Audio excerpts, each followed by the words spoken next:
How's it, peeps? My name is Jeff. Yes, that one. Welcome to another Tech Tuesday here on Something Amazing. We had an extremely busy weekend this past weekend covering the Rage Expo, and our episodes will be coming out shortly in the following weeks.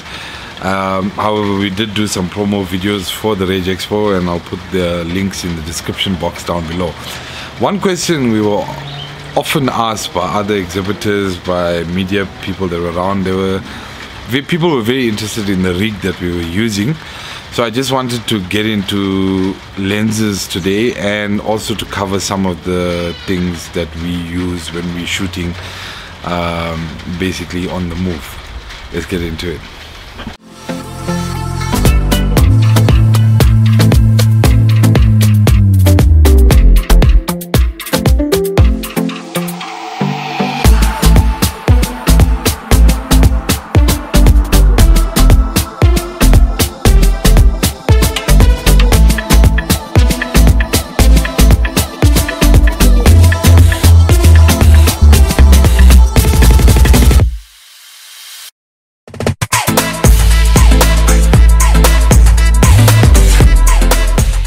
Okay, so the first thing in our setup that we use is obviously a Manfrotto tripod, and we did cover that in our tripod episodes, and I'll put a link of that down below.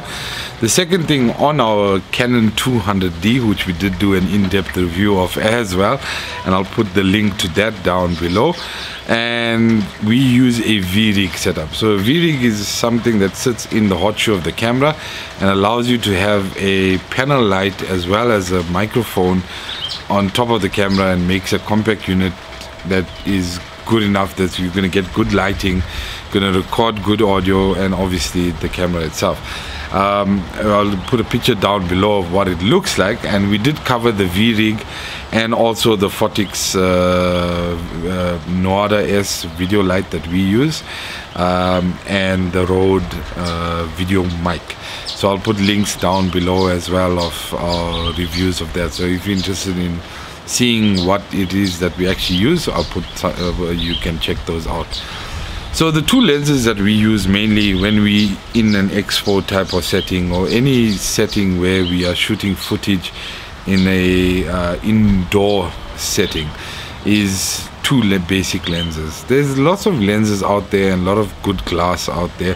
However, a lot of them come at a very high price tag, especially if with us we use a Canon, and if you're using a Canon L series type lenses, they are quite expensive.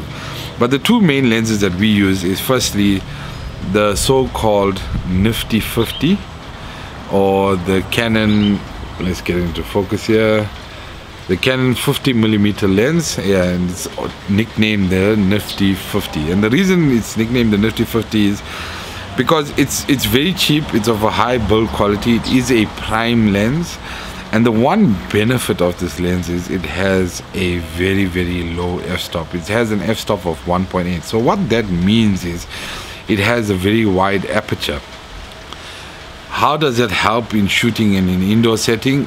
A wider aperture allows much more light to enter the camera, and thus you can shoot much better footage in a low light setting, and you would get still good exposure in a low light environment. The other good thing about the Nifty 50 is it comes in at a very, very good price point, which is around 1,800 Rand. And when you do shoot with a low f-stop lens, you're gonna get that nice bokeh effect where you have your blurred background, and I'll put some footage down below showing you what I mean. The second lens that we use, and I'll put a picture of it down below, is the so-called Canon Pancake lens. And why it's called the Pancake lens is it's an extremely thin, tiny lens, and it's the one that we're using to shoot at the moment.